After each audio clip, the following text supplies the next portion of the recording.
रहता है ना, क्योंकि आप लोग तो रात में 9 बजे सो जाते हैं और हम लोग सोते रात में 1-2 बजे और फिर उसके बाद फिर मॉर्निंग पे इतनी जल्दी क्लास तो पॉसिबल नहीं होता है। बाकी आपकी ज्योग्राफी क्लास तो चलती है मॉर्निंग में, क्योंकि अमृतसर बहुत जल्दी सो जाते हैं, सुबह बहुत जल्दी जग जाते हैं। कराएंगे, वो भी कराएंगे, ठीक है, सारी चीजें होंगी। तो आज हम लोग यहाँ पे एक नया टॉपिक करने वाले हैं, नए राजा और राज, the new kings and the kingdom. जैसा आप सभी को बताइए, हम लोग यहाँ पर क्लास 7th के एनसीईआरटी को कर रहे थे। एक बार मैं आपको दिखा देता हूँ एनसीईआरटी की वो बुक जो हम लोग कवर कर रहे हैं। और ये वाली एनसीईआरटी की हम लोग बुक कवर कर रहे थे।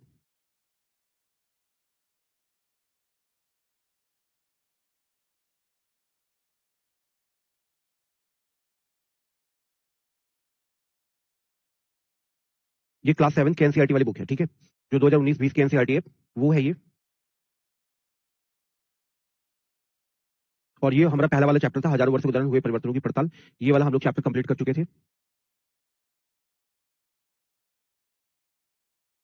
हाँ, ठीक है, ये हमारी इंडेक्स है यहाँ पर। तो जैसा आप यहाँ पर देख पा रहे होंगे, इसका जो पहला वाला चैप्टर है, हजारों वर्षों के दौरान हुए परिवर्तनों की पड़ताल, ठीक है। तो ये वाला जो चैप्टर है ना, ये चैप्टर हम लोग ऑलरेडी कंप्लीट कर चुके हैं, ठीक है। तो आज हम लोग यहाँ पे एक नया चैप्टर कर रहे हैं, चैप्टर नंबर 2, नए राजा और उनके राज्य। तो आज हमारा ये दूसरा चैप्टर है, ठीक है। हाँ, ये जो टाइम चेंज हुआ है, ये सिर्फ आज के लिए टाइम चेंज हुआ है। बाकी आपका जो रेगुलर टाइम है वो वही रहेगा, ठीक है। बाकी और आपके टाइम में कोई परिवर्तन नहीं हुआ है, सिर्फ ये आज के लिए आपका टाइम परिवर्तित हुआ है, सुबह 6 बजे। बाकी कल से आपकी क्लास वही 10 बजे जो चलती थी, उसी 10 बजे पे आपकी ये क्लास चलेगी। हाँ, वो भी करा दूंगा। वैसे पीवाईक्यू जो है ना, वो यूट्यूब के अंदर करा रहा हूँ, जो हमारी वीक के लास्ट में क्लास होती है, वीकेंड पे जो क्लास होती है, तो वहां पर आपको सारे पीवाईक्यूज करा रहा हूँ, ठीक है। तो आप लोग यूट्यूब से क्लास कर लीजिए पीवाईक्यू वाली, ठीक है। यहाँ पर मैं आपको चैप्टर वाइज सारे करा दूंगा, ठीक। तो जो पीवाईक्यू वाली क्लास है वो आप लोग वहां से कर लीजिए, ठीक। चलिए, तो अब हम लोग शुरुआत करते हैं। जैसा आप सभी को पता चल गया कि आज हम लोग यहाँ पर क्लास 7 का चैप्टर नंबर 2 कर रहे हैं। ये आपका क्लास 7 का चैप्टर नंबर 2 है, ठीक है। तो चैप्टर नंबर 2 है क्लास 7 का, इसको हम लोग यहाँ पे कवर कर रहे हैं, ठीक। अब देखो यहाँ पे क्या बताया गया है, और एक चीज और यहाँ पे थोड़ा सा समझना होगा कि जो हम यहाँ पर कहानी पढ़ेंगे, मतलब जो क्लास 7 का चैप्टर नंबर 2 है, वो बात कर रहा है 7th सेंचुरी के आसपास की, ठीक है। और हमेशा सेंचुरी जो है ना, मान लो जैसे 7th सेंचुरी की बात कर रहे हैं, ठीक।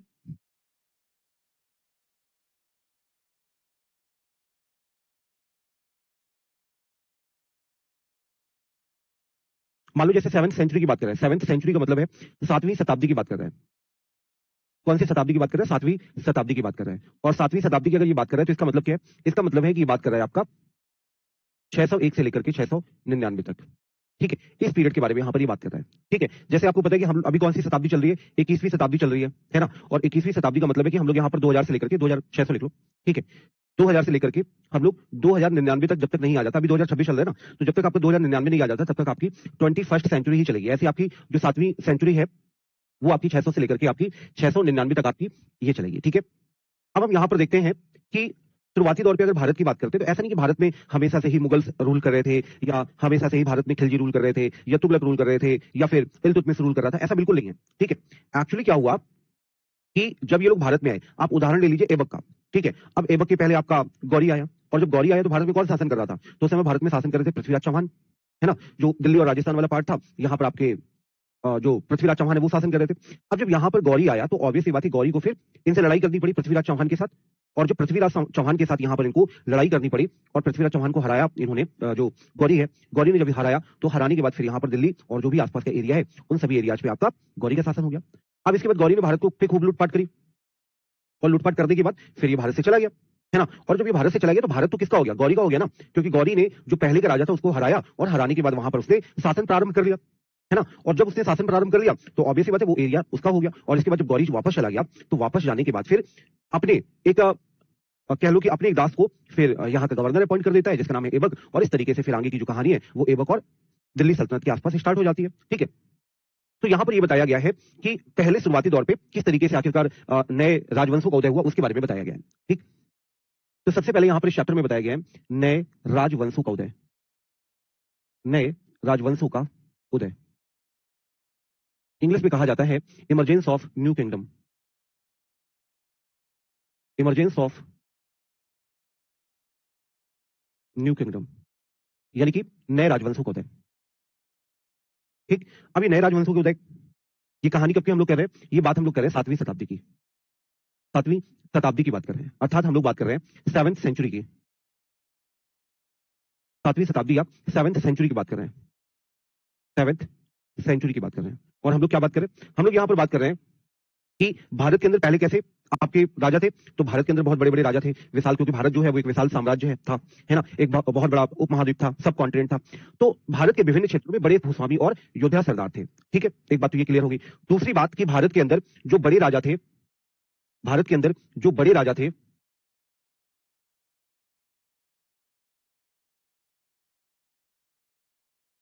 इन बड़े राजाओं के दरबार में सामंत रहते थे। ठीक है, राजा को सरदार भी कहा जाता था, क्योंकि शुरुआती दौर पे कबीलियाई समाज था, और जब कबीला रहते तो जो कबीला का हेड होता था उसे क्या कहा जाता था, सरदार कहा जाता था। तो अगर आपसे पूछा जाए कि सरदार का मतलब क्या है, सरदार का मतलब क्या है, तो सरदार का मतलब है कि कबीलों का राजा। क्या मतलब है, कबीलों का राजा, the head of the tribes, the head of the tribes, of the tribes. ठीक है, कबीलों को राजा को क्या कहा जाता था, सरदार कहा जाता था। ठीक है, तो जो बड़े राजा होते थे, इन बड़े राजाओं के अपने सामंत हुआ करते थे। सामंत को इंग्लिश में बोलते हैं फ्यूडल्स। क्या बोलते थे, फ्यूडल्स बोलते थे। ठीक है, तो जो भी बड़े राजा थे, उन बड़े राजाओं के अपने आप के फ्यूडल्स होते थे, सबऑर्डिनेट होते थे, सामंत होते थे। ठीक है, अब ये सामंत वगैरह क्या करते थे, सामंत वगैरह हमेशा राजा की तारीफ करते थे। ठीक है, कि राजा कितना महान है। पृथ्वीराज चौहान का एक एग्जांपल आपको देता हूं। पृथ्वीराज चौहान का एक आपका दरबारी कवि था, ठीक है, चंद्रबरदाई। और चंद्रबरदाई नाम का जो दरबारी कवि था, उसने एक पुस्तक लिखी, पृथ्वीराज रासो। और पृथ्वीराज रासो के अंदर जो चंद्रबरदाई है, वो एकदम भर भर के तारीफ करता है कि पृथ्वीराज चौहान ऐसे व्यक्ति थे, पृथ्वीराज चौहान ऐसे व्यक्ति थे, पृथ्वीराज चौहान शब्दवेदी बाढ़ मार देते थे, कि किसी भी व्यक्ति का नाम लेकर के बाढ़ मार दिया, सीधे बाढ़ उसी को लगता था। इस तरह की बातें करते थे। ठीक है, अब इन सभी लोगों को, जो भी दरबारी कवि हैं या जो भी दरबारी सामंत हैं, इनको फायदा क्या होता था, इनको फायदा ये होता था कि पहली चीज तो कि जो भी आपके राजा हैं और अधिपति हैं, ये इनके लिए उपहार लाने होते थे। ठीक है, क्योंकि राजा जी को उपहार लाना है, राजा जी का बर्थडे है तो राजा जी को उपहार लाना है। ठीक, और अगर उनको उपहार लाना है, उनको गिफ्ट लाना है, तो अब गिफ्ट कहां से लाएंगे, तो ऑब्वियस सी बात है कि सामंत के पास पैसा होना चाहिए। तो इसके लिए इन्होंने क्या किया, एक ऐसी, जैसे आप जब अकबर का टाइम पीरियड पढ़ेंगे तो आप पढ़ोगे कि अकबर ने अपने टाइम पीरियड में जागीरदारी व्यवस्था प्रारंभ की थी। ठीक है, तो जागीरदारी व्यवस्था में क्या होता था कि जो राजा हुआ करता था, जो राजा हुआ करता था, जो किंग हुआ करता था, किंग अपने सामंतों को जो भी इसके फ्यूडल्स थे, इन फ्यूडल्स को जमीन दे देता था, इन फ्यूडल्स को लैंड दे देता था। ठीक है, और ये जो लैंड से जो भी रेवेन्यू प्राप्त होता था, जो भी राजस्व प्राप्त होता था, जो भी राजस्व प्राप्त होता था, जो भी रेवेन्यू प्राप्त होता था, इस रेवेन्यू के एवज पे जो भी सामंत होते थे, इस रेवेन्यू के एवज पे इन्हें आर्मी मेंटेन करनी होती थी। क्या मेंटेन करनी होती थी, आर्मी, यानी कि इनको सेना रखनी होती थी। ठीक है, तो जिस व्यक्ति के पास जितनी ज्यादा लैंड होगी, उस व्यक्ति को उतनी ही ज्यादा सेना रखनी होती थी। इससे फायदा क्या होता था, इससे फायदा ये होता था कि शुरुआती दौर पे राजा के पास कोई भी स्थायी सेना नहीं होती थी। मतलब कि राजा ने 10,000 घोड़े रख लिए हैं, 20,000 पैदल सेना सैनिक रखे हुए, ऐसा ऐसी व्यवस्था नहीं होती थी। ठीक है, तो जो भी राजा के सामंत होते थे, सामंत वो लोग जो राजा के दरबार में रहते थे, राजा के दरबार में रहते थे, राजा के दरबार अर्थात राजा के कोर्ट में रहते थे, उन्हें सामंत कहते थे। तो ये सारे के सारे लोग अपना आर्मी मेंटेन करते थे। ठीक है, अब जब भी कभी राजा को लड़ाई करने जानी होती थी, तो यही सामंत राजा को आर्मी वगैरह प्रोवाइड करते थे। ठीक है, इसके अलावा ये सामंत और क्या करते थे, ये सामंत राजा को उपहार देते थे, राजा को गिफ्ट देते थे। ठीक है, तो ये यहाँ पे सामंत ऐसे काम करते थे जिसके बदले उन्हें जमीन मिल जाती थी, और जमीन से फिर वो इस तरीके से होने लगे। ठीक है, अब धीरे धीरे साथियों क्या हो गया, एक बात बताओ पहले, तो यहां तक सभी को क्लियर हो रही बातें, यहां तक सभी को क्लियर हो रही बातें, एक बार जल्दी से आप लोग मुझे कमेंट करके बताओ। अगर क्लियर है तो कमेंट बॉक्स में लिख दो, नहीं क्लियर है तो कमेंट बॉक्स में लिख दो, फिर आगे चलते हैं। Good morning Isa Dixit, good morning everyone. Yes sir, yes sir, yes sir, yes sir. चलो, बहुत बढ़िया, बहुत बढ़िया, बहुत बढ़िया, क्लियर है। अब साथियों धीरे धीरे क्या हो गया, जैसे मैंने अभी आपको बताया कि जो राजा होते थे, राजा के दरबार में आपके सामंत होते थे, और जो सामंत होते थे, सामंतों को जमीन दी जाती थी, जमीन से राजस्व प्राप्त होता था, और राजस्व के बदले वो लोग सभी लोग सेना रखते थे जो राजा की मदद करते थे। ठीक है, और अब इसके बाद क्या हुआ कि जब धीरे धीरे ये जो सामंत हैं, जो राजा के दरबार में थे, ये इतने ज्यादा पावरफुल हो गए, इनके पास प्रॉपर्टी इतनी ज्यादा बढ़ गई कि कई बार ऐसा होता था कि जो दूसरे देश के राजा हैं, उनके पास इतनी संपत्ति नहीं होती थी। ठीक है, तो यहाँ पर जो राजा थे, बड़े बड़े राजाओं के जो सामंत थे, इनके पास पावर भी बढ़ गया और इनके पास संपत्ति भी बढ़ गई। पावर कैसे बढ़ा, क्योंकि ये लोग सेना रखते थे राजा की मदद करने के लिए, तो ऑब्वियसली बात है जिसकी जो सेना रखेगा तो सेना उसी के फेवर में काम करेगी। ठीक है, तो जो सेना थे वो सामंत रखते थे, तो इस तरीके से राजा के पास पावर भी बढ़ गया, और राजा के पास पावर के साथ साथ संपत्ति भी बढ़ गई। अब जब राजा के पास सॉरी सामंतों के पास, अब जब सामंतों के पास पावर और संपत्ति दोनों चीजें बढ़ गई, तो राजा ने खुद को टाइटल देना स्टार्ट कर दिया। क्या टाइटल देना स्टार्ट कर दिया, तो ये जो माफ कीजिएगा राजा, मैं बार बार बोल रहा हूं, राजा ने खुद को उपाधि देना स्टार्ट कर दिया। खुद को टाइटल देना स्टार्ट कर दिया। और क्या टाइटल देना स्टार्ट कर दिया? महासामंत की या फिर महामंडलेश्वर की। ठीक है, तो इन्होंने खुद को महासामंत कहना प्रारंभ कर दिया कि अब हम महासामंत हैं, जब इनके पास संपत्ति बढ़ गई। महासामंत कहना स्टार्ट कर दिया। ठीक है, या फिर इन्होंने महामंडलेश्वर कहना खुद को प्रारंभ कर दिया। महामंडलेश्वर। ठीक है, महामंडलेश्वर। और महामंडलेश्वर का मतलब क्या होता है? महामंडलेश्वर का मतलब होता है एक क्षेत्र का मालिक या एक मंडल का मालिक। इसका मतलब होता है, इसका मतलब होता है एक क्षेत्र या फिर एक मंडल। क्षेत्र और मंडल एक ही बात होता है। क्षेत्र का मतलब होता है एरिया, मंडल का मालिक। ठीक है, owner of the, owner of the, owner of the particular area of ऐसे owner of a particular area, particular area. Clear होगी बातें सभी लोगों को? ठीक है, और इन्होंने ये उपाधियां देना खुद को कब प्रारंभ किया? ये उपाधियां देना इन्होंने प्रारंभ तब किया जब इनके पास संपत्ति बढ़ गई। संपत्ति और संपत्ति एवं क्या बोलते हैं, शक्ति बढ़ने के बाद। शक्ति बढ़ने के बाद, बढ़ने के बाद। ठीक है, तो जब इनके पास शक्ति और संपत्ति बढ़ गई तो इन्होंने यहाँ पर ये अपने आप को टाइटल देना स्टार्ट कर दिया। ठीक है, अब आप देख रहे होंगे यहाँ पर जब धीरे धीरे राजाओं के पास, सामंतों के पास यहाँ पर शक्ति बढ़ रही है, सामंतों के पास यहाँ पर पैसा बढ़ रहा है, तो धीरे धीरे इन्होंने क्या कर दिया? अपने आप को स्वतंत्र घोषित करना स्टार्ट कर दिया कि अब हम किसी राजा के दरबारी नहीं है। तो धीरे धीरे यहाँ पर आप देखोगे कि सामंतों ने स्वयं को स्वतंत्र, सामंतों ने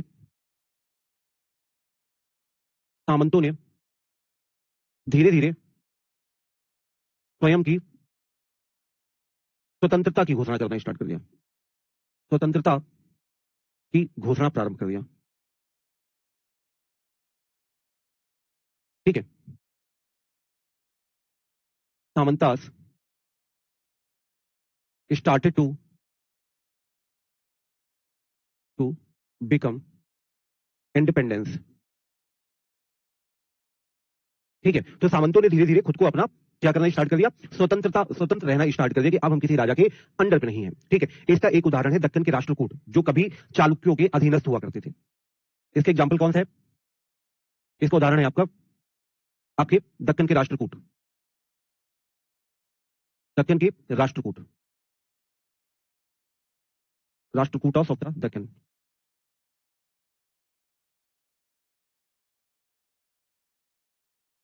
ठीक है, ये दक्कन के राष्ट्रकूट कौन है? जो कभी कर्नाटक के चालुक्यों के अधीनस्थ हुआ करते थे,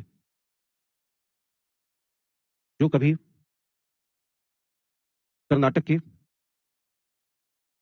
चालुक्यों के अधीनस्थ हुआ करते थे।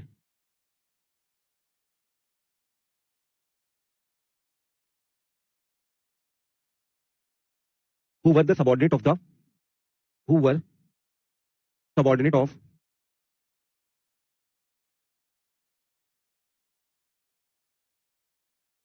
Chalukyas of Karnataka, of Karnataka. साथियों क्या था कि ये जो राष्ट्रकूट थे, ये राष्ट्रकूट कभी एक जो आपके चालुक्य हुआ करते थे, चालुक्य एक बहुत बड़ी डायनेस्टी हुआ करती थी, तो कभी ये चालुक्यों के अधीनस्थ हुआ करते थे, या ये कह लीजिए कि जो आपके राष्ट्रकूट थे ये कभी चालुक्यों के आपके सामंत हुआ करते थे। पर धीरे धीरे क्या हो गया कि जो राष्ट्रकूट हैं, जो सामंत हैं, इनके पास इतनी ज्यादा पावर आ गई कि इन्होंने खुद एक नया साम्राज्य स्थापित कर लिया और खुद को चालुक्यों से स्वतंत्र घोषित कर दिया। ठीक है, इसके अलावा एक व्यक्ति था दंतेदुर्ग। दंतेदुर्ग कौन था? ये राष्ट्रकूट का राजा था। ठीक है, और ये राष्ट्रकूट का राजा था और इसने एक बार लड़ाई करी, किसके साथ लड़ाई करी? चालुक्य राजाओं के साथ। और जब चालुक्य राजाओं के साथ इसने लड़ाई करी तो चालुक्यों को ही हरा दिया। तो आप इससे यहां पर एक आइडिया लगा सकते हैं कि आखिरकार जो राष्ट्रकूट थे वो कितनी ज्यादा पावरफुल हो गए, और इनको पावरफुल बनाने वाला कौन सा व्यक्ति है? इनका पावरफुल बनाने वाला व्यक्ति वही राजा है। और इस तरीके से आपने देखा यहां पर कि एक और नया साम्राज्य स्थापित हो गया। ठीक है, समझ आ गई बात? तो यहां पर एक चीज हमें याद रखना है कि इसका बेहतर एग्जाम्पल आपका दंतेदुर्ग को, कि किस तरीके से दंतेदुर्ग ने अपने चालुक्य अधिपति को पराजित किया। दंतेदुर्ग दंतेदुर्ग ने अपने चालुक्य अधिपति को पराजित किया। अधिपति का मतलब होता है जिसके कभी वो अंडर में हुआ करते थे। चालुक्य सॉरी, दंतेदुर्ग कभी इसके अंडर में हुआ करता था चालुक्यों को, इसलिए इसको अधिपति बोला जाता है। दंतेदुर्ग ने अपने चालुक्य अधिपति को हराया। Dantidurga defeated the,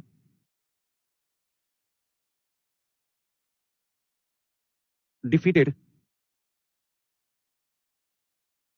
Chalukya overlord. ठीक है, और ये जो दंती दुर्ग है कौन से वंश का है, तो ये आपका राष्ट्रकूट वंश का है। ठीक है, और इसके बाद इसने ब्राह्मणों की सहायता से हिरण्यगर्भ नामक अनुष्ठान कराया था। ठीक है, और ये अनुष्ठान मतलब रिचुअल्स होता है, जिस तरीके से यज्ञ वगैरह होता है, इसी को अनुष्ठान कहा जाता है। तो ये जो दंती दुर्ग है, दंती दुर्ग ने एक अनुष्ठान कराया। क्या कराया? तो दंती दुर्ग ने एक अनुष्ठान कराया, और ये जो अनुष्ठान है इसको क्या नाम दिया गया? हिरण्यगर्भ। हिरण्यगर्भ, हिरण्यगर्भ। ठीक है, और हिरण्यगर्भ का मतलब क्या होता है? इसका मतलब होता है स्वर्ण गर्भ। इसका मतलब होता है स्वर्ण गर्भ। जिसका सोने का गर्भ हो उसे बोला जाता है हिरण्यगर्भ। ठीक है, तो ये क्या है? एक अनुष्ठान है, रिचुअल है।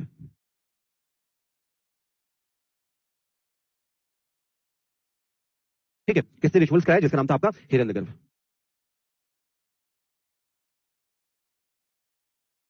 ठीक है, जिसे स्वर्ण गर्भ भी कहा जाता है। ठीक, और ऐसा क्यों किया जाता था? मतलब ये अनुष्ठान लोग क्यों कराते थे? जो राजा वगैरह थे, ये अनुष्ठान क्यों कराते थे? अनुष्ठान इसलिए कराते थे ताकि ऐसा माना जाता था कि आप दोबारा से क्षत्रिय के रूप में आपका पुनर्जन्म होगा, चाहे वो क्षत्रिय हो या ना हो। तो ये क्यों कराया जाता था? रिवर्स एज ए क्षत्रिय, क्षत्रिय के रूप में पुनर्जन्म के लिए, क्षत्रिय के रूप में पुनर्जन्म के लिए। देख रहे हो, ये अंधविश्वास है। ये क्या है? अंधविश्वास है के लिए। For the for the rebirth as a for the rebirth as a Kshatriya. ठीक है, कि क्षत्रिय के रूप में यहाँ पे पुनर्जन्म हो, इसलिए लोग बड़े बड़े हिरण्यगर्भ जैसे अनुष्ठान कराते थे। ठीक है, इसके अलावा बहुत सारे, जैसे मैंने आपको यहाँ पर पहले बताया कि ये जो सामंत होते थे इतने पावरफुल हो गए कि इन्होंने खुद का अपना राजवंश स्थापित कर लिया। ठीक है, इसके अलावा बहुत सारे ऐसे सामंत थे, चूंकि सामंत जो थे उनके पास आर्मी मेंटेन करने का अधिकार था, तो कुछ आपके ऐसे सामंत हो गए जिन्होंने अपने सैन्य कुशलता के दम पर राज्यों को स्थापित कर दिया। ठीक है, तो कुछ ने सामंत के तौर पर विश्वासघात किया संपत्ति और बाकी और चीजों के दम पे, और कुछ ने यहाँ पर अपने सैन्य कुशलता के आधार पर राज्य को स्थापित किया। ठीक है, इसका उदाहरण क्या है? इसका उदाहरण है आपका कदम्ब, मयूर सरवन और गुर्जर प्रतिहार हरिचंद्र। ठीक है, तो एक पॉइंट और यहाँ पे नोट करेंगे कि कुछ सामंतों ने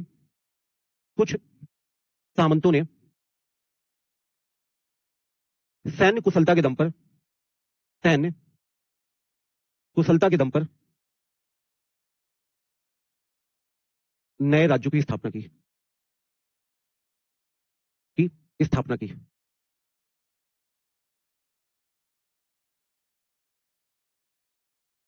सम सामंतास, फ्यूडल्स बोलते हैं, पर सामान्यतः इसको इंग्लिश में भी सामंता ही लिखते हैं, फ्यूडल्स बोलते हैं। सम सामंतास established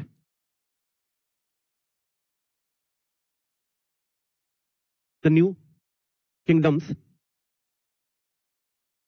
on the basis of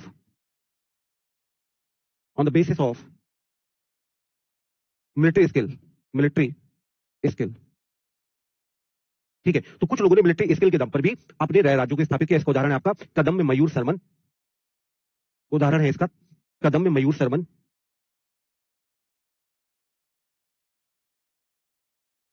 और दूसरा है आपका गुर्जर प्रतिहार हरिचंद्र। गुर्जर प्रतिहार हरिचंद्र।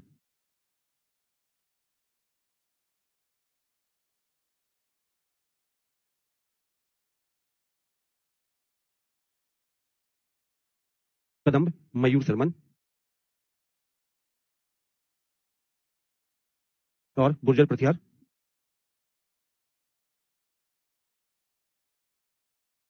हरिचंद्र। समझ आ गई बातें सभी लोगों को? तो ये दोनों बातें आपको यहाँ पे याद करनी होगी। ठीक है, इस तरीके से यहाँ पे नए राजाओं का, या ये कह लीजिए नए राजवंशों का जन्म होता है। आपने यहाँ पर एक चीज देखी कि अगर हम यहाँ पर बात करें तो दक्षिण भारत के अंदर आपके यहाँ पे चालुक्य थे, और चालुक्यों से अलग होकर आपके कौन बने? आपके राष्ट्रकूट बने। ठीक है, यहां पर आप ये वाला जो पार्ट है, ये जो गुजरात वाला पार्ट है, आप यहां पर देखोगे गुर्जर प्रतिहारों का जन्म होता है।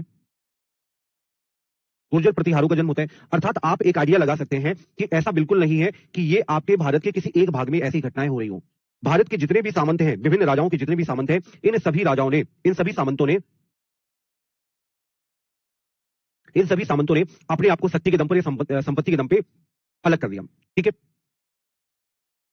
और इसके अलावा जैसे मैंने आपको बताया कि यहां पर ब्राह्मणों का काम क्या था?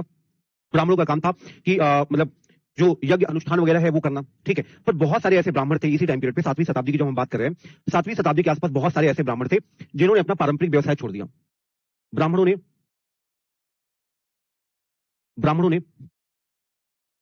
पारंपरिक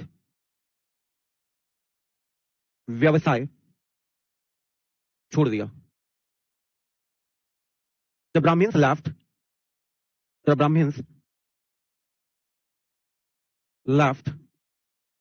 लेफ्ट द ट्रेडिशनल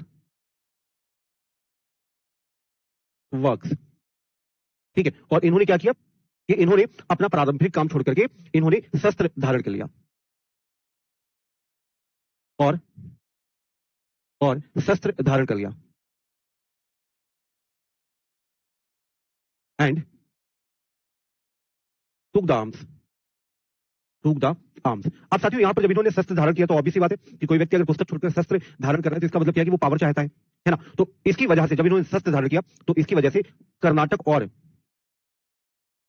और राजस्थान वाले पार्ट में बहुत सारे राजवंशों की स्थापना हुई, ठीक है। तो इस तरीके से भी आपके नए राजवंशों की स्थापना हुई, ठीक है। ब्राह्मणों ने भी तमाम सारे नए राजवंशों की स्थापना की, ठीक। इसके अलावा इनका प्रशासन कैसे चलता था, क्योंकि राजा है तो ऑब्वियस बात इनका प्रशासन भी चलेगा। अब सवाल यह कि इनका प्रशासन कैसे चलता था। हाँ, वही मैं बता रहा हूं। मुस्कान गुप्ता जो आप पूछ रही है कि इनका मतलब नए राजवंशों का जन्म कैसे हुआ, यही मैं आपको बता रहा था, ठीक है। अभी तक जो मैं आपको कहानी बता रहा हूं यही बता रहा हूं कि नए राजवंशों का उदय कैसे हुआ, ठीक है। तो ये जो सारी बातें मैंने बताई आपको, ये सारी बातें यहां पर लिखी हुई है। अगर आप चाहोगे तो जो जो चीजें मैंने आपको समझाई वो सारी बातें यहां पर लिखी हुई है कि 7वीं शताब्दी तक उपमहाद्वीप के विभिन्न क्षेत्रों में बड़े भूस्वामी और योद्धा सरदार थे। ये बात मैंने आपको बताई। फिर मैंने आपको बताया कि जो राजा और अधिपति थे वो उनके लिए फार लाने होते थे। फिर मैंने आपको बताया कि इनके पास शक्ति और संपत्ति बढ़ने लगी तो ये स्वतंत्र होने लगे। ये सारी बातें मैंने आपको बताई हैं, ठीक है। अब हम बात करते हैं कि राज्यों में प्रशासन कैसे चलता था। राज्यों में प्रशासन कैसे चलता था। राज्यों में प्रशासन, एडमिनिस्ट्रेशन इन द स्टेट्स,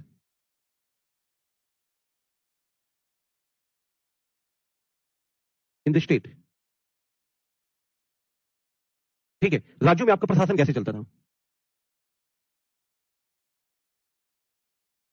ठीक है। तो अगर हम राज्यों में, हाँ, ये आज एक्चुअली क्या है कि आज ये आपका जो टाइम चेंज हुआ है थोड़ा सा क्लास का, वो इसलिए चेंज हुआ है क्योंकि मुझे अभी हॉस्पिटल जाना था। तो इसलिए मैं सोचा कि अगर मैं 10 बजे क्लास नहीं लूंगा तो फिर आपकी क्लास नहीं हो पाती है ना। तो इसीलिए आपका टाइम चेंज किया गया है, क्योंकि बाकी टाइम तो आप सभी लोग बिजी रहते हैं। शाम में आपकी क्लास होती है, सुबह भी आपकी क्लास होती है। प्रिया पांडे, हमें सिर्फ उतना ही पढ़ना है जितना हमारा 6, 7, 8 की एनसीईआरटी पे दे रखा है। अगर आपका बहुत दिल कर रहा है अंशु द्विवेदी, सॉरी, प्रिया पांडे, कि सर ये बताओ भारत में सबसे पहले राजा कौन था, कौन क्या था, तो आप एक काम करो कि आप जो हमारा पीजीटी वाला बैच है वो ज्वाइन कर लो। उसमें सारी चीजें डिटेल से आएंगी, ठीक है। क्योंकि ऑब्वियस सी बात है कि जब आपके एग्जाम के लिए इतनी ज्यादा जरूरत नहीं है तो आखिर हम क्यों इतना ज्यादा पढ़े, ठीक है। तो जितना आपके लिए जरूरत है उतना ही हम लोग पढ़ेंगे और जितना जरूरत नहीं है उतना हम लोग नहीं पढ़ेंगे। ये जो आप जानकारी मांग रही है ये सारी की सारी जानकारी टीजीटी पीजीटी वाले बैच में दी जाती है। तो यदि आपको ज्ञान चाहिए कि आप एक बड़ी लेवल की तैयारी कर सके तो वो आप वहां पर आइए टीजीटी पीजीटी के बैच में, तो वहां पर हम लोग डिस्कस करेंगे, ठीक है। चलिए, तो अभी हम लोग उतना ही करेंगे जितना हमारे एनसीईआरटी पे दे रखा है। 7, 6, 7, 8 की एनसीईआरटी पे दे रखा है उतना ही हम करेंगे, ठीक। अब साथियों यहाँ पर जो राजा थे, नए राज्यों के प्रशासन के बारे में अगर बात करते हैं तो यहाँ पर जो राजा थे वो अपने आप को श्रेष्ठ साबित करने के लिए टाइटल लेते थे। कौन कौन से टाइटल लेते थे, उपाधियां लेते थे। जैसे आप लोग किसी को प्यार में कुछ बोलते होंगे, बाबू सोना, है ना। तो ऐसे ही ये लोग टाइटल लेते थे। ये लोग टाइटल क्या लेते थे, ये लोग टाइटल लेते थे महाराजा धीराज की। और टाइटल का मतलब ये नहीं है कि जैसे आप लोग किसी को कुछ बोल देते हो प्यार में, है ना, तो वो बोल उसके बाद फिर वो उसका नाम हो जाता है। नहीं नहीं, जब भी कभी कोई राजा टाइटल लेता था तो इसका मतलब था कि उस राजा के वेट के बराबर, मान लो कि वो राजा जितने भी किलो का है, 50 किलो, 100 किलो, 80 किलो, जितने भी किलो का है, उतना वेट का उसको सोना भी दिया जाता था। और सोना कौन देता था, जनता के द्वारा। अगर जनता ने टाइटल दिया तो जनता के द्वारा सोना दिया जाता था, या फिर अगर वो खुद टाइटल लेता है तो फिर वो अपने मतलब अपने साम्राज्य से या अपने राजकोष से उतना वो सोना लिया करता था, ठीक है। तो राजाओं ने महाराज राज की टाइटल लिया। इसके अलावा त्रिभुवन चक्रवर्ती की उपाधि लेते हैं ये लोग। त्रिभुवन चक्रवर्ती, त्रिभुवन चक्रवर्ती,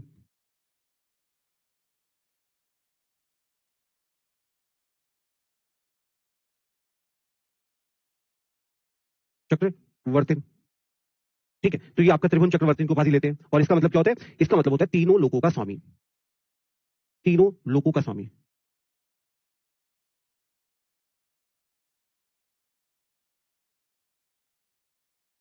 ठीक है। इसका मतलब होता है तीनों लोगों का स्वामी। और इसका मतलब क्या होता है, महान राजा या राजाओं का राजा, ये मतलब होता है महाराज राज का, ठीक है। इसके अलावा ये सारे टाइटल लेते थे। इसके अलावा जो भी राजा होता था वे राजा अपने पावर्स को डिस्ट्रीब्यूट करते थे सामंतों पर, व्यापारियों पर, किसानों पर। मतलब कि राजा राजा तभी होगा जब उसके पास पैसा आएगा, है ना। और पैसा कहां से आएगा? राजस्व से आएगा। और पैसा देगा कौन? जो किसान वर्ग है, जो ब्राह्मण वर्ग है ना, वो पैसा देगा। ठीक है, तो ऐसा नहीं कि राजा जो था वो सिर्फ अपने दरबार में सिर्फ राजा और सामंत उसके मंत्री से मिलकर राजा बनता था, ऐसा नहीं था। राजा अपने दरबार में, उसके दरबार में आपके किसान भी रहते थे, व्यापारी भी रहते थे, ब्राह्मण रहते थे। ठीक है, तो राजाओं के दरबार में बहुत सारे लोग रहते थे। राजा के दरबार में in the court of king, in the court of king, राजा के दरबार में कौन होते थे? आपके सामंत होते थे, आपके किसान होते थे, आपके व्यापारी होते थे, आपके जो ब्राह्मण थे, ब्राह्मण होते थे आदि। ठीक है, इतने सारे लोग राजा के दरबार में थे। फ्यूडल्स, पीजेंट्स, ट्रेडर्स या मर्चेंट्स, ब्राह्मण्स,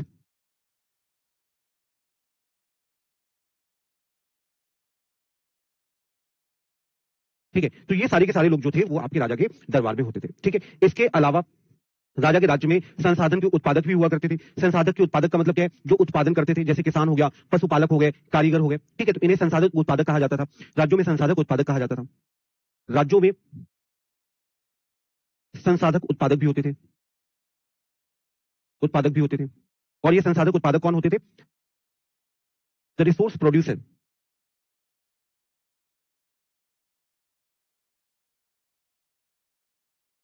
ठीक है, ये रिसोर्स प्रोड्यूसर कौन होते थे? तो जैसे आपके किसान हो गए, है ना, क्योंकि किसान खेती करता था। पशुपालक हो गए, जो पशुओं को पालन करते थे, दूध से संबंधित चीजें, बाकी और जो चीजें थी वो इन्हीं से ही प्राप्त होती थी। कैटल कीपर्स इनको बोला जाता है। ठीक है, इसके अलावा कारीगर होते थे। ठीक है, और भी तमाम तरह के लोग होते थे आदि। ठीक है, पीजेंट्स और आपके कैटल कीपर्स एंड आर्टिसंस। ठीक है, ये सारे के सारे लोग जो थे वो आपके राजा के दरबार में रहते थे। क्लियर होगी बातें? ठीक, इसका जो व्यक्ति उत्पादन करेगा, उत्पादन के एवज में कुछ पार्ट आपको राजा को देना होगा। ठीक है, और क्यों देना होगा? क्योंकि जो समस्त भूमि है वो किसकी है? राजा की है। और कई बार इसे किराया भी कहा जाता था। तो राजा सभी लोगों से किराया लेता था कि जो जमीन है, इस जमीन का मालिक मैं हूं, इस देश का राजा मैं हूं, इस क्षेत्र का राजा मैं हूं, इसलिए आपको रेंट देना होगा। रेंट क्या देना होगा? कि जो भी आप उत्पादन कर रहे हैं, अगर आप पशुपालक हैं, आप दूध का उत्पादन कर रहे हैं, तो जो भी आप दूध का उत्पादन कर रहे हैं इसमें से कुछ हिस्सा आपको दरबार में भेजना होगा। ठीक है, इसके अलावा यदि आप किसी और चीज का उत्पादन कर रहे हैं, इसके अलावा यदि आप किसी और चीज का उत्पादन कर रहे हैं तो उसका एक पार्ट आपको राजा को देना होगा। अब जो व्यापारी लोग हैं, व्यापारियों से क्या ले सकते थे? तो व्यापारी से वो लोग राजस्व वसूला करते थे। ठीक है,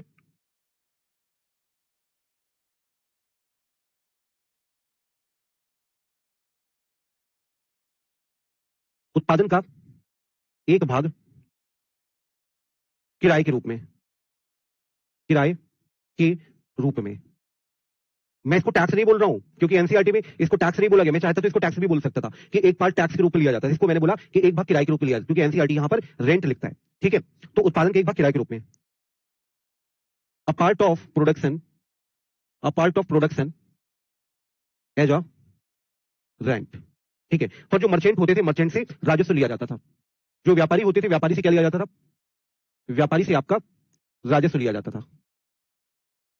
ठीक है,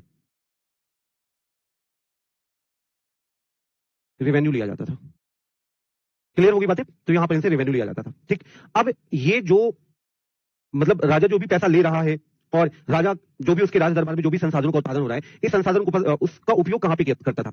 इसका उपयोग करता था राजा अपने एडमिनिस्ट्रेशन में। जो पैसा आता है वो पैसा कहां पे उपयोग करता है? अपने एडमिनिस्ट्रेशन में, मंदिर बनवाने में, किलों के निर्माण में। ठीक है, तो राजा संसाधनों का उपयोग कहां पे करता है? राजा द्वारा संसाधनों का उपयोग कहां पे किया जाता है?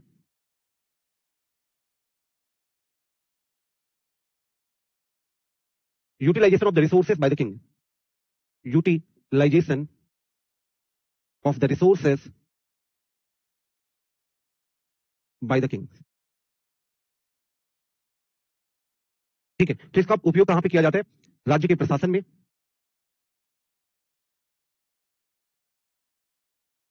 In the administration, in the administration of the state, of the state. इसके अलावा किला बनवाने पे, किला और मंदिर बनवाने में, ठीक है। In the making of the, in the construction of the, in the construction of the temples and forts, ठीक है। तो इस पर राजा के द्वारा इसका उपयोग किया जाता था, ठीक है। इसके अलावा राजा इसको उपयोग युद्ध लड़ने में भी करता था, जो भी रिसोर्सेस हैं युद्ध में, and in the battle, and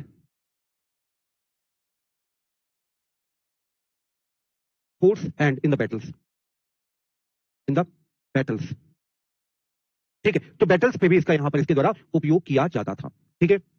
अब क्या हो गया, जब भी कभी कोई राजा युद्ध में जाता था तो युद्ध के परिणाम स्वरूप जो भी लूटपाट के रूप में धन मिला, जो भी राजा ने जीता, ऐसा नहीं कि सारा का सारा राजा रख लेगा, ऐसा नहीं होता था। राजा को जो भी धन प्राप्त होता था वो धन वो अपने किसानों को भी देता था, अपने व्यापारियों को भी देता था, क्योंकि टैक्स तो व्यापारियों से ले रहा है ना। तो ये सारी चीजें यहां पर वो करता था, ठीक है। समझ आ गई बातें सभी लोगों को? बताओ भाई।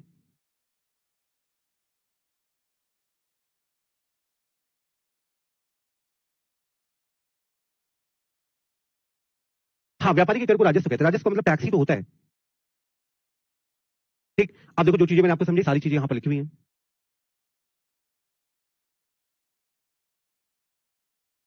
कि राजा के द्वारा कौन कौन से टाइटल लिए जाते थे, ये बात मैंने आपको बता दी। महाराजा धीराज, जिसका मतलब होता है महान राजा और राजाओं का अधिपति। त्रिभुवन चक्रवर्ती, तीनों लोगों का स्वामी।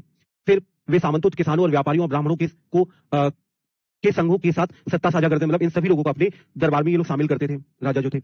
इन राज्यों में संसाधन उत्पादकों से प्राप्त किए जाते थे। उत्पादक कौन होता है? किसान, पशुपालक और कारीगर। ये बात मैंने आपको बताई। फिर आपको ये बात बताई कि रेंट कहा जाता था, जो भी इनसे उपज का एक भाग लेते थे। फिर मैंने आपको बताया कि व्यापारियों से टैक्स लिया जाता था। फिर मैंने आपको बताया कि राजा जो संसाधनों का उपयोग करता था वो प्रशासन में करता था, मंदिर में करता था, किले बनवाने में करता था और युद्ध लड़ने में करता था। और जो भी राजा को युद्ध के परिणाम स्वरूप प्राप्त होता था उस धन का उपयोग, भूमि का उपयोग व्यापारी मार्गों तथा तक पहुंच प्राप्त होती थी, ठीक है। मतलब ऐसा नहीं कि राजा ने जो भी लूटपाट करी वो सारा राजा को ही प्राप्त हो गया। शास्त्र, सिर्फ शस्त्र का मतलब क्या होता है? शस्त्र नहीं, शास्त्र बोल, शास्त्र नहीं शस्त्र बोला है मैंने, ठीक है। शस्त्र का मतलब होता है वीपन और शास्त्र का मतलब होता है कि जो रिलीजियस बुक्स होती हैं उनको शास्त्र कहते हैं, ठीक है बेबी,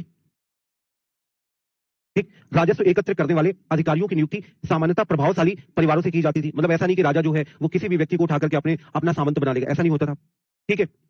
तो सामंत किसको बनाया जाता था? जो किसी प्रभावशाली परिवार से होगा उस व्यक्ति को सामंत बनाया जाता था। और ये जो पद होता था वो कैसा होता था? वंशानुगत होता था, कि अगर आप एक बार सामंत बन गए तो फिर आपका बेटा सामंत बनेगा, फिर उनका बेटा आपका सामंत बनेगा। तो अर्थात यहाँ पे वंशानुगत व्यवस्था भी थी, ठीक है। और यही जो वंशानुगत व्यवस्था वाली चीज है, यही व्यवस्था आपकी सेना में भी थी, ठीक है। यदि आप सेना में तो फिर आपका बेटा जो है वो सेना में जाएगा, तो यहाँ पर भी व्यवस्था थी, ठीक है। इसके अलावा कई बार ऐसा भी होता था कि राजा के जो बहुत खास लोग हैं, राजा के जो बहुत निकट लोग हैं, चाचा के बेटे, मौसी के बेटे, मामा के बेटे, इन लोगों को भी यहाँ पे अच्छे पदों पर नियुक्त कर दिया जाता, मतलब इनको यहाँ पर सेना वगैरह पे या फिर और किसी पद पर नियुक्त कर दिया जाता था। क्या हो गया संध्या सिंह? पूछो क्या हो गया, ठीक। अब इसके बाद अगली क्लास में हम लोग बात करेंगे प्रशस्ति और भूमि अनुदान के बारे में। ये हम लोग करेंगे नेक्स्ट क्लास में, ठीक है। नेक्स्ट क्लास हमारी कब होगी? अब आज मंडे को, ठीक है, क्योंकि हमारी 3 दिन आपकी हिस्ट्री चलती है, 3 दिन सिविक्स चलती है, तो आपकी फिर मंडे को क्लास चलेगी।